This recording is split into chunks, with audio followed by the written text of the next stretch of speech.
Dari dulu yang merusak agama Allah itu bukan orang-orang bodoh. Yang merusak agama Allah itu bukan orang-orang awam. Yang merusak agama Allah itu adalah para ulama. Yang merusak agama Allah itu ahlul kitab. Ahlul kitab itu apa, Ustaz? Dalam bahasa sederhana, ahlul kitab itu adalah orang-orang yang mumpuni dalam Alkitab. Orang-orang yang ahli dalam Taurat, ahli dalam kitab Injil. Jadi makanya dulu yang merusak agama Allah bukan orang bodoh, bukan orang awam, tapi yang merusak agama Allah itu orang-orang pintar. Makanya di dalam Quran surah Al-Baqarah Allah menyampaikan wala talbisul haqqo bil batili. Dan janganlah kalian mencampur adukan antara yang hak dengan yang batil, yang baik dengan yang buruk, yang hitam dengan yang putih, yang benar dengan yang salah, yang ma'ruf dengan yang mungkar. Jangan kalian campur adukan, kata Allah. La talbisul haqqa bil batili wa taktumul haqqa wa antum ta'lamun. Dan janganlah kalian menutup-nutupi kebenaran padahal kalian mengetahuinya. Artinya apa? Ini khitab. Allah menyampaikan ayat ini kira-kira kepada orang awam, orang bodoh atau orang pintar, Pak? Kepada orang bodoh atau orang pintar? Kepada orang pintar. Jadi Allah menyampaikan Quran surah Al-Baqarah ini kepada orang-orang pintar supaya tidak mencampur adukan antara yang benar dengan yang salah, yang hak dengan yang batil. Wa taktumul haqqa wa antum ta'lamu. Dan janganlah orang-orang pintar, orang-orang yang ahli dalam masalah syariat, ahli dalam Al-Quran, ahli dalam hadis-hadis Nabi Allah Muhammad sallallahu alaihi wasallam, ahli dalam kitab kuning, kitab gundul. Wah, sampai gundul-gundul gitu kan. Jangan tutup-tutupi. Dari dulu, Pak, yang merusak agama Allah bukan orang awam, tapi orang pintar.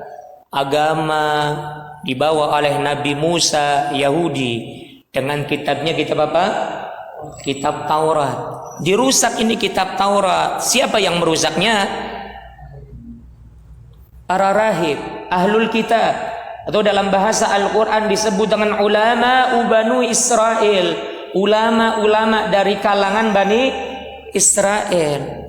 Dirusak ini Taurat. Datang kemudian kitab Injil dibawa oleh Nabi Isa alaihi salatu wassalam untuk disebarkan kepada al-hawariyun, kepada umatnya dari kalangan Bani Israel. Kemudian bagaimana akhirnya ini kitab Injil? Nasibnya bagaimana kemudian agama Nasrani yang dibawa oleh Nabi Isa ini? Rusak juga ajaran-ajarannya. Yang rusak orang bodoh atau orang pintar, Pak? Orang bodoh atau orang pintar? Orang pintar. Makanya Allah kemudian menyampaikan wala tashtaru bi ayati thamanan qalila wa iyaya fattaqun. Dan janganlah kalian memperjualbelikan ayat-ayatku, kata Allah, dengan harga yang murah. Ini yang memperjualbelikan ayat-ayat Allah kira-kira orang bodoh atau orang pintar? Orang pintar yang ngerti ayat-ayat Allah itu orang pintar. Kalau orang awam, kalau orang bodoh, wis boro-boro ngerti ayat, pengajian gak yang penting anak gorengan bari risoles beres. Yang Allah sampaikan, yang Allah ajak bicara ini orang-orang pintar. Jangan engkau kemudian memperjualbelikan kebenaran, memperjualbelikan ayat-ayat Allah dengan harga yang murah, dengan harga yang rendah. Maksudnya apa? Yang benar harus disampaikan benar, yang salah harus disampaikan salah. Tapi ini tidak dilakukan oleh ulama Bani Israel, sehingga kemudian agama Yahudi rusak, agama Nasrani rusak, kitab Taurat rusak, kitab Injil pun rusak. Yang merusaknya bukan orang awam, bukan orang bodoh, akan tetapi yang merusaknya itu adalah orang-orang yang pintar akan agama. Datang kemudian agama Islam, Pak. Agama Islam ini menyempurnakan agama Nasrani, menyempurnakan agama Taurat, menyempurnakan agama dari nabi-nabi, rasul-rasul sebelum Rasulullah Muhammad sallallahu alaihi wasallam. Sekarang kelihatannya ada indikasi Islam pun sedang dirusak. Kira-kira yang coba untuk merusak Islam orang bodoh atau orang pintar, Pak? Orang pintar atau orang bodoh? Orang pintar. Inilah indikasi yang muncul, sehingga kemudian begitu dibingungkannya umat ini dengan pernyataan-pernyataan mereka mengatakan semua agama benar, padahal sudah jelas-jelas Allah menjelaskan, Allah menyampaikan inna dina indallahil Islam. Padahal sudah jelas-jelas Allah menyampaikan wa may yabtaghi ghairal Islam dinan falyuqbala min. Yang mengambil agama selain agama Islam tidak diterima oleh Allah Subhanahu wa taala. Tapi kemudian muncul pernyataan bukan hanya Islam yang benar, semua agama juga benar. Yang ngomong, kalau yang ngomongnya golongan wong bodoh, tamun jare wong dermayu sih, golongan wong rembetek kan. Kayaknya nggak didengerin.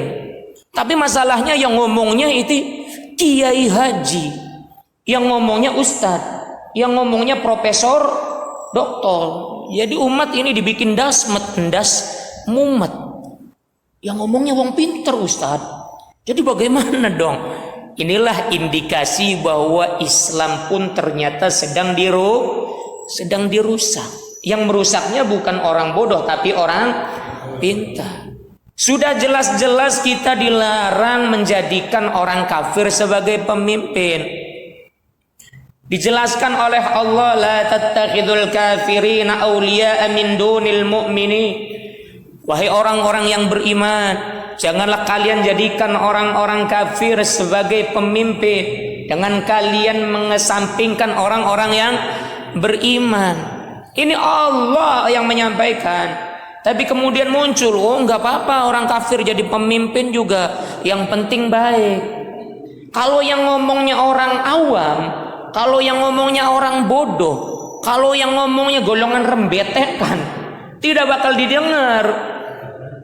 Masalahnya yang ngomong ini orang pinter. Jadi umat dibikin das sempat maning endas, mumet, waduh. Yang ngomongnya kiai ustadz. Jangan heran, ini indikasi dari Islam sedang coba dirusak. Yang merusak bukan orang bodoh, bukan orang awam, tapi yang merusak adalah orang-orang yang pintar. Kok bisa seperti ini Ustaz ya? Jangan heran. Kenapa? Karena dahulu pun Yahudi dirusak bukan oleh orang bodoh, Nasrani rusak bukan oleh orang bodoh, akan tetapi oleh orang-orang pintar, orang-orang yang ahli agama, yang mereka tidak ikhlas dalam menyampaikan kebenaran syariat Allah Subhanahu wa taala. Inilah yang sering disebut dengan orang-orang yang alladzina imanuhum fi amplopihim. Orang-orang yang imannya di dalam amplop. Jadi kalau misalnya amplopnya tebel, wah ini harus sesuai dengan apa yang diinginkan dari sang pemberi amplop. Padahal yang namanya dakwah, yang namanya menyampaikan kebenaran, itu adalah menyampaikan pesan Allah Subhanahu wa taala, bukan menyampaikan pesan sponsor. Yang namanya dakwah itu menyampaikan pesan Allah dan Rasulullah, bukan menyampaikan pesan donatur. Yang namanya dakwah itu menyampaikan pesan Allah dan Rasulullah, bukan menyampaikan pesan penguasa.